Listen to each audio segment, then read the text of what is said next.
So they refused to honor Charlie Kirk on the House floor. In fact, they even said some atrocious things that right now are not doing the public very good. Many people, even Democrats, are losing faith between themselves on keeping peace in the United States of America, knowing that their side has not been peaceful at all. They've been trying to twist narratives. They've been trying to do a lot.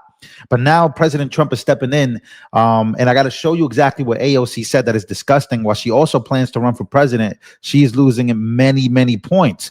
We got to talk about right now Ilhan Omar, who also went up on stage and said very crazy things about Charlie Kirk. I won't show you that because, again, it's just not worth it. But I do got to show you what President Trump just said. And he's starting to take this very serious. President Trump just accused Ilhan Omar of immigration fraud, setting the stage for possible revocation, basically revoking her citizenship and deporting her back to Somalia. Now, there is so much conversation behind the fact that she has pledged allegiance to Somalia before, live on air. So this is something that a lot of people have been pushing for a very long time, saying that she is not really America first. She's Somalia first. She doesn't even love the United States. So people have been saying. So here's President Trump delivering some wild news to Ilhan Omar. This is huge because, boy, oh boy, you guys have seen the fraud and mortgage fraud investigations against Adam Schiff and against, of course, Adam Schiff still under investigation. So we got stuff happening there. And we also know about, of course, in New York City with the Attorney General, Letitia James, being investigated as well. So we know that they're pulling moves together, trying to basically, see what the corruption is about now that, the Trump administration is in power. So Donald Trump says Ilhan Omar's country of Somalia is plagued by a lack of central government control, persistent poverty, hunger, resurgent terrorism, piracy, decades of civil war, corruption, and pervasive violence. 70% of the population lives in extreme poverty and widespread food insecurity. Somalia is consistently ranked among the world's most corrupt countries, including bribery, embezzlement, and dysfunctional government. All of this, and Ilhan Omar tells us how to run America. P.S. Wasn't she the one that married her brother in order to gain citizenship? What scum we have in our country telling us what to do and how to do it. Thank you for your attention to this matter. Make America great again, says Trump. Now, that is big news because many people have spoken about this, but we have never heard Trump directly speak about this. And now he seems to be wanting to take action. Here he is talking about her. Take a listen. I think she should be impeached. I think she's terrible. Is she originally from Somalia? Yes, sir. So how are they doing this? How's their government? Do they have a president? Do they have a council? Do they have anything? Do they have police? I love these people that come from a place with nothing, no anything, and then they tell us how to run our country. No, I think if she got censured, that's great. If she got impeached, that's even better. They impeached me twice for nothing. And they impeached me knowing the Republicans are on my side, so they knew it was just, but they impeached me. She should be impeached, and it should happen fast. All right, guys, before we continue on, I need you guys to listen up. This is very, very important. We recently covered a company called Western Star Resources here on this channel, a gold and silver exploration company we believed has serious potential for U.S. expansion. Well, the news just dropped, and it's exactly the kind of move that we were waiting for. Western Star has officially signed an MOU with the Real American Corporation, a Nevada-based mining group with a diverse portfolio and sharp focus on tungsten. This isn't just another press release. This is a game-changing milestone. Western Star is now officially planting its flag in the United States, and not just anywhere. Nevada, the mining capital of America, a state recognized worldwide for one of the most mining-friendly jurisdictions on this. The demand for critical minerals is exploding. Gold and silver prices are strong, and tungsten, it's on the U.S. government's list of strategic minerals that are vital for national security, clean energy, and advanced technology. The federal government even established the C. Think about that. Western Star isn't chasing pipe dreams overseas. They're looking into the very heart of the United States of America's resource strategy, already applied to join Nevada Mining Association, meaning they're not just dipping a toe in, they're going all in Nevada's mining community. This is exactly the kind of alignment that you would never see. A seasoned exploration team, a booming commodities market, and a government that wants exactly what Western Star is delivering right now. Western Star Resources, making gold, silver, and critical minerals great again. On the screen, you will see it all. Down below, you got to click. Now, let's continue on with the show. There you have it. President Trump saying that she should be impeached, she should be removed, and he is putting everything that he knows now out there. Again, many people have been pushing for Trump to do this for a long time now. And now that he is president, they are asking him to take a look at this, because these people aren't really America first at all. And that is something coming as well as to what she has said about Charlie Kirk, the same thing that AOC just did in front of the world. So Congress is voting on a resolution to honor the life of Charlie Kirk. And AOC took it upon herself, along with Rashida Tlaib and, of course, Ilhan Omar and Jasmine Crockett and everybody else. You guys know how that goes, that they are against honoring the life of Charlie Kirk. Instead, they went up and got nasty. Now, this is a trigger warning for you guys that have not seen this. I'm going to play the video of what she said and how this affects the future of the Democratic Party.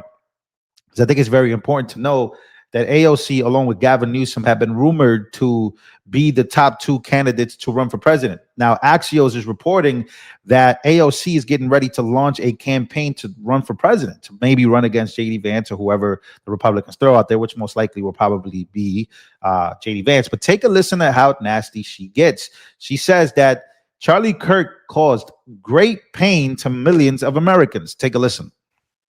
Instead, the majority proceeded with a resolution that brings great pain to the millions of Americans who endured segregation, Jim Crow, and the legacy of bigotry today. We should be clear about who Charlie Kirk was. A man who believed that the Civil Rights Act that granted Black Americans the right to vote was a mistake, who after the violent attack on Paul Pelosi claimed that, quote, some amazing patriot, unquote, should bail out his brutal assailant, and accused Jews of controlling, quote, not just the colleges, it's the nonprofits, it's the movies, it's Hollywood, it's all of it, unquote. His rhetoric and belief. That is so sick that she is saying that he said that about the Jews, knowing that me and him and many others have had disagreements about Israel. This guy loved Israel. He loved the government of Israel. He loved Jewish people. He was, in fact, literally, like, I know right-wingers who came at him because he was too pro-Israel. And she's using some lines of him basically saying that to Ben Shapiro as a joke, by the way. She is using that to misrepresent. He's also the civil rights. What he was talking about is parts of the civil rights were amazing, but now it's being used to help men play in women's sports. It has become a mistake. So again, the fact that this girl is from the Bronx kills me. It just kills me. But because she's not really from the Bronx. She didn't grow up where I grew up. I could tell y'all where I grew up. 1890 Cortona Parkway. I'm really from the Bronx. I know what's going on out there. This girl is never out there. But anyways, to my point being is she is now saying that he's anti-Semitic. Meanwhile, she supports all this free Palestine stuff that, again, the free Palestine movement, to be honest with y'all, it ain't about freeing Palestine. It's about hating Jews. Most of the time, these people be saying some wild stuff about the Jews. And this is coming from someone that doesn't even support Israel. I'm a hardcore Christian believer. I'm not a Zionist. But to say that Charlie Kirk was not a Zionist and that he didn't love Jews and didn't love Israel the way that he did, you got to be kidding me. So for her to be using this in front of the world, I think it's crazy. It's wild. I'm going to show you some more of what she said, but she is saying some wild things here. Beliefs were ignorant, uneducated, and sought to disenfranchise millions of Americans, far from the working tirelessly to promote unity, unquote, asserted by the majority in this resolution. It is equally important that Congress does unite to reject the government's attempt to weaponize this moment into an all-out assault on free speech across the country, all in the name of Charlie Kirk. Wow. So she's saying that Charlie Kirk caused pain to millions. He disenfranchised millions of Americans. This is the same lines that Democrats have used to, in my opinion, get us to this point exactly. This is the point that we're at. We're at a breaking point where what is the left going to use it for and what is the right going to use this moment for, right? We are at that point. But from what I'm seeing from the left right now, it's that they're using this to remind people of how racist and how bad this man was. This dude was a Christian, hardcore Christian, by the way, always wanted to debate.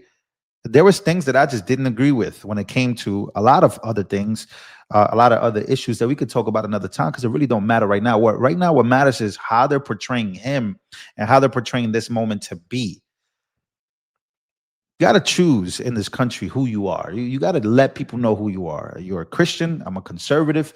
This is what I believe. This is what I don't believe. Am I liberal about some things? Sure, I could be liberal about something, and I'll tell you I'm liberal about that. But most of the time, I'm just not. I'm just a conservative Christian person.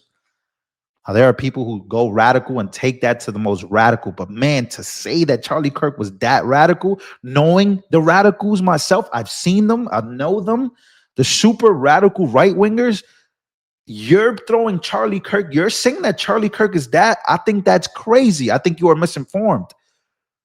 Charlie Kirk, you guys have no idea how radical it gets on the right, the same way it gets on the left. But to say that Charlie Kirk was the radical right, oh man, you have no idea. You have no idea. These people will portray you to be whoever in the world you are. And this is how nasty it gets here. I want to show you guys this letter. AOC just sent out a fundraising email attacking Charlie Kirk. Can you believe this? She did the same exact day that she planted news stories about her plans to run for president in 2028. Political violence is going to be her platform for America. That I'm telling you, she's going to run for president. This is what it's going to come down to. We should be clear about who Charlie Kirk was, a man who believed that the Civil Rights Act that granted the Black Americans the right to vote was a mistake. And you guys all have seen all of this. Again, she is saying that he was anti-Semitic in this. Again, when you listen to everything that they're using against Charlie Kirk and you go read back to all context, you know that they're framing Charlie Kirk to be something that he wasn't. Charlie Kirk was many things, but to say that anti-Semitic is one, I just think that's crazy.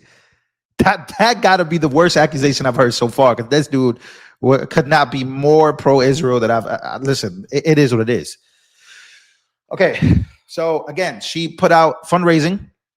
She wanted to do this fundraising stuff, and she says that we can condemn his horrific assassination and scourge of political violence without uplifting these ideas being Christianity, these ideas being what he believed in as a whole. And then, I do want to play this because this is somebody that a lot of people are saying could be future president as well. Byron Donalds speaking about how these people are still pushing the same types of rhetorics that got us here in the first place. Take a listen. I'm going to leave you guys with this video. I'll see you guys on the next one. I think it was important to set the record straight. Congresswoman Tlaib tried to call me and my colleagues fascists. Obviously, in light of the assassination of Charlie Kirk, it's even more of a sore subject now than it ever has been, and I just find it to be reprehensible. I don't look like somebody who's in the third rank. None of my colleagues do. And I think if people want to start talking about being responsible with their rhetoric, they should start with Congresswoman Tlaib. It was completely out of line. She had no point to make, and so she was trying to make one. And I just think I'm sick of that stuff. So yeah, I said enough. I called her out.